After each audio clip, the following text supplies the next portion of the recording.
No Italian team has enjoyed more success in European competitions than AC Milan, who trail only Real Madrid across the entire continent in terms of European Cup and Champions League successes, and only Juventus have won more Serie A titles than the Rossoneri to boot. During the 2000s, AC Milan were arguably the best team in Europe, with a star-studded lineup which could boast the likes of Cafu, Maldini, Stam, Seedorf, Kaká, Gattuso, Pirlo, Shevchenko and Ronaldinho at various different times, among many others. They reached 3 Champions League finals in just 5 seasons, they won 2 of them, and they went into the 2010s with plenty of cause for optimism. At the start of the following decade, AC Milan won the 2010-11 Scudetto, but their 18th Serie A title has been followed by a near decade-long decline, which largely coincided with the decline of Serie A more broadly. Second place became 3rd, then 8th, and a 10th place finish in 2014-15 represented the club's worst league campaign since the mid-1990s. Right now, AC Milan are experiencing their longest barren spell in terms of major trophies since World War II. And whilst for much of the last decade the Rossoneri faithful could at least take some comfort in their nearest and most bitter rivals, Internazionale, having suffered a similarly steep decline since their treble win under Jose Mourinho in 2010, there has certainly been more to cheer about on the blue side of the San Siro than the red in recent years, following their takeover by Suning Holdings Group and the appointment of 3-time Serie A title-winning head coach Antonio Conte. Last season, as Inter Milan ran Juventus incredibly close for the Scudetto, missing out on the title by just a solitary point, AC Milan were once again nowhere to be seen. The Rossoneri finished in 6th place, a massive 17 points off top spot. However, the league table didn't tell the full story, and for the first time in a long time, there was reasonable cause for some cautious but much needed optimism among AC Milan fans, during what was a testing 12-month period for the region, with Lombardy suffering from the spread of COVID-19 particularly harshly. Whilst Inter Milan's resurgence has been a slow and steady one over the last few years, AC Milan's has been sharp and sudden, and the easiest answer to how the club has changed its fortunes overnight may just be to point to Zlatan Ibrahimovic, and we'll come to the impact of the big Swede before long, but there is a little more to this story than Zlatan alone. AC Milan had a change of ownership in 2018 when Elliott Management Corporation acquired 99.93% of the club's shares. The club had previously been owned by Chinese businessman Li Yonghong, who himself acquired the club from longtime owner and former Italian Prime Minister Silvio Berlusconi in 2016. To understand how Elliott Management Corporation came to own AC Milan, it's important to know a little bit about how they operate as a business. Founded by New York hedge fund manager Paul Singer in 1974, Elliott Management either owns or invests in several companies you've probably heard of, whether that be Twitter, Samsung, or major UK and US booksellers like Waterstones and Barnes & Noble. In addition to these more established companies though, Singer and his business have a reputation as vulture capitalists, which just means that Elliott Management often invests in distressed securities and the sovereign debt of nations that are on the verge of defaulting. The fact that Singer and Elliott Management invested in 2017 in AC Milan then should give you some insight into the club's financial situation under Li Yonghong. Elliott Management's initial investment was actually required in order to complete Yonghong's acquisition of the club, but in July 2018, Yonghong defaulted on his €415 million debts owed to Elliott Management, and the vultures swooped in. At first glance, it may seem as though Singer and Elliott Management's lack of actual passion for the club might be a problem, but Elliott are experts in turning around flailing businesses and selling them for significant profits. And even if Singer isn't passionate about AC Milan, he's most certainly passionate about making money. Despite having an estimated net worth of $3.6 billion, he has strongly opposed any increase in taxation of America's wealthiest 1%. Unlike a number of his fellow billionaires, and he has subsequently been one of the largest donors to the Republican Party. When Elliott arrived at AC Milan, they inherited plenty of all too familiar business practices. The club was losing money at an alarming rate, with enormous expenses that were totally unsustainable. It is no secret that Serie A has lagged behind the Premier League, La Liga and even the Bundesliga in terms of growth and development, particularly since the financial crisis of 2008. And having covered a lot of that in my video on the rise and fall of Serie A, I don't want to spend too long going over old ground. The crucial fact is that AC Milan no longer have a revenue that can rival Europe's elite as they did 10 or 15 years ago. In the most recent set of accounts, the Rossoneri's revenue stood at just £206.3 million.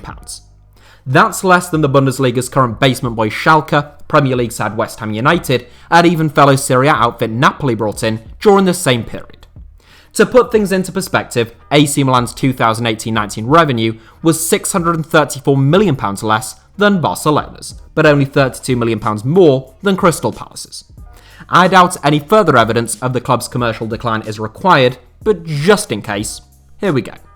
In Elliott Management's first season as the team's owners, AC Milan lost a club record €143 million, on top of the €121 million that they'd lost the previous season.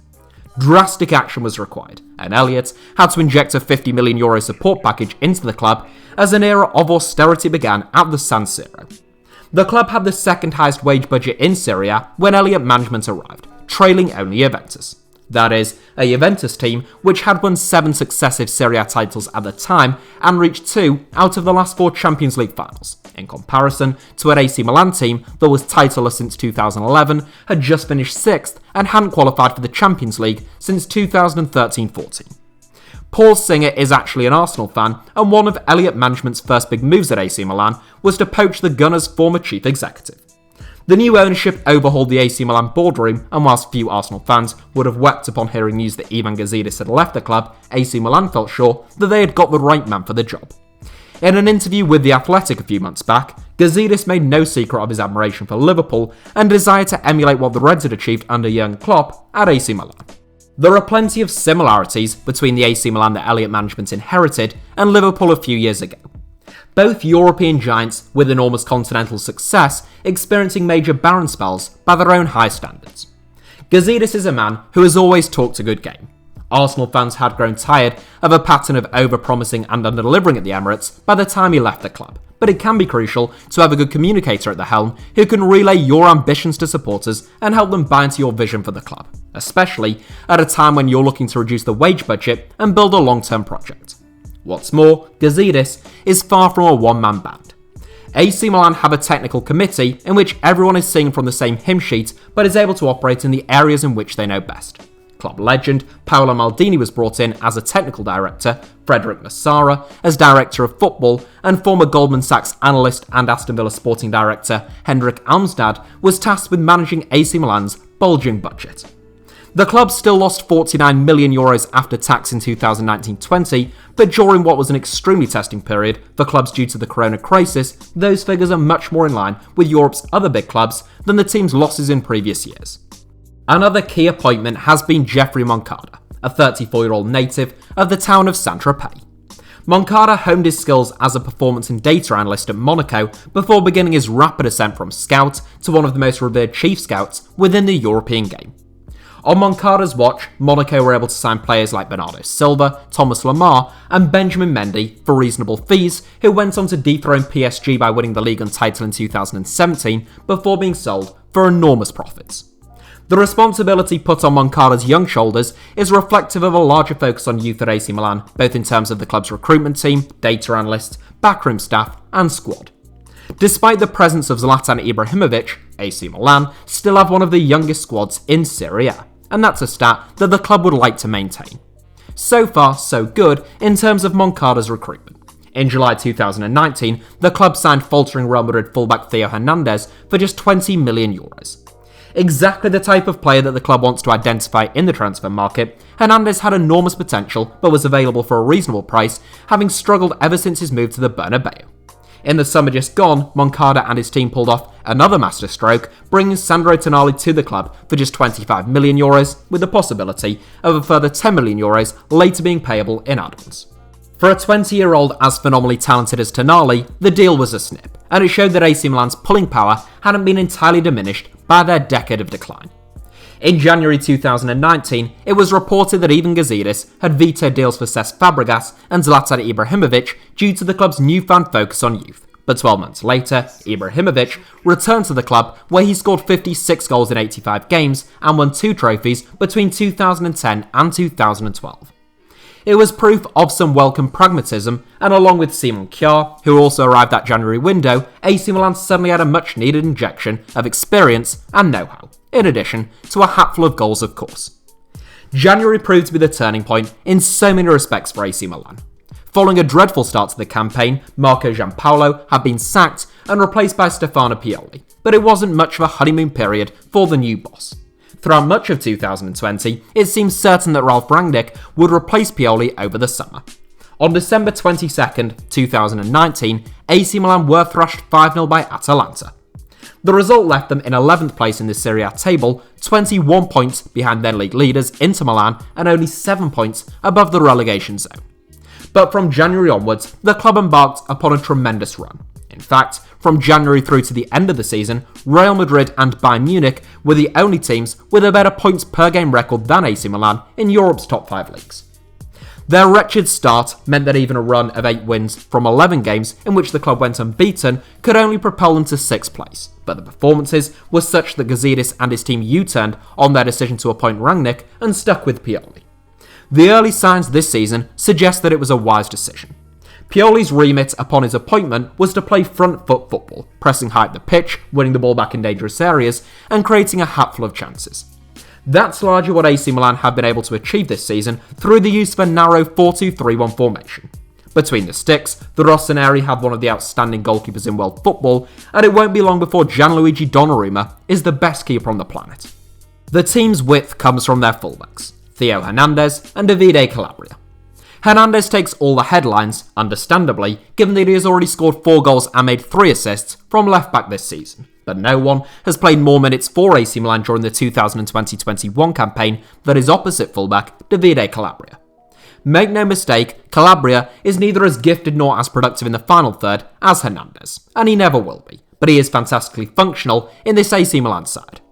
A quick and tireless runner who looks increasingly solid defensively week after week and who loves to bomb forward, Calabria gives the team fantastic balance on the opposite flank to Hernandez.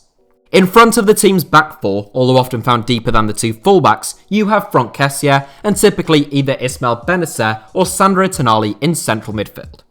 Arguably Stefano Pioli's single most important player, Kessié is a force of nature in midfield. A magnificent athlete who covers every blade of grass, Kessié performs the role of a destructor and of a box-to-box player for a full 90 minutes. This season, he has already chipped in with 5 goals and 2 assists, an excellent contribution for someone whose primary role is to ensure that the Rossoneri are never overrun in midfield. Alongside him, Benacer and Tonali, despite being naturally creative players, have tended to sit deep and help control the rhythm of the game. Between them, they have only recorded 1 assist so far this season. Wide men Ante Rebic, Rafael Leao and Alexis Salamakers are all given the freedom to interchange and pick up little pockets of space, hence why Pioli's fullbacks are so important for providing width. And of course, through the middle, Zlatan Ibrahimovic has been electric ever since his return to the San Siro. Last season, the big Swede bagged 11 goals in 20 games to help transform AC Milan's fortunes. This season, he's already scored 11 goals in only 10 games, a quite frankly ludicrous output for any centre-forward, never mind a 39-year-old. What's more, Ibrahimovic has played far fewer than half of all available minutes for AC Milan this season. In the league, where 10 of Ibrahimovic's goals have come in just 6 outings, he has averaged a goal every 53 minutes. It's an absurd record, which makes Ibrahimovic more than twice as prolific as the Premier League's current top scorer Mohamed Salah so far this term. The approach that AC Milan and Pioli have adopted is a high-risk but high-reward strategy. By pushing up so high, they inevitably take risks, and already this season, they have drawn 3-3 with Roma, 2-2 with Genoa, Parma and Hellas Verona, and beaten Lazio 3-2. Pioli's men rely upon Kessié and whoever partners him in midfield to drop in at times, and for their centre-backs, Alessio Romagnoli and Simon Kjaer, to sweep up. So far, it has worked. AC Milan are the only unbeaten team domestically in Europe's top 5 leagues at this moment in time, and following Sunday's 2-0 win against Benevento, despite a red card for Sandro Tonali in the 33rd minute, the club returned to the top of the Serie A table. AC Milan were 21 points behind Juventus 12 months ago. Now they are 10 points ahead of the old lady, albeit Juve do have a game in hand. It is an extraordinary transformation, and AC Milan are now shorter odds with the bookmakers to win the Scudetto than Juventus, something that very few would have predicted back in August or September, despite the Rossoneri's fine form in the second half of last season. The club have become title contenders faster than most likely even Gazidis, Maldini or Elliott Management could have anticipated, but they are far from the finished article. The club's finances are a work in progress, and reducing the wage budget is proving to be a major task. There are individual players who, if AC Milan were to lose for an extended period of time, they would be in serious trouble, and they remain significantly reliant on a 39-year-old to score goals. However, the difference between now and 12 months ago is a stark one. The club is hopeful of signing off on plans for a new stadium before long, which will make a huge difference to their financial situation, given that the San Siro currently only generates €30 million in annual income. Moncada's scouting network is a constantly improving and expanding process, and faith in him will only increase if the club can continue to pull rabbits out of the hat in the transfer market. It is too early to declare that AC Milan are back in a Rio Ferdinand BT Sport style rant, but there is no doubt that the club is in a much better place now than it has been at any stage over the last 6 or 7 years. And for those of us who grew up watching the great AC Milan sides, whether that be the teams of the 60s, early 90s or the 2000s, the renaissance of the Rossoneri, and hopefully of Italian football as a whole, is a welcome and exciting development. So that's it for today's video, but thank you all as ever for watching. Give us a like if you enjoyed the video, let me know your thoughts down below in the comments, and make sure to subscribe and turn on notifications for HITC Sevens. Oh, and you can also find me on Twitter or Instagram via the username @HITC Sevens should you wish to do so.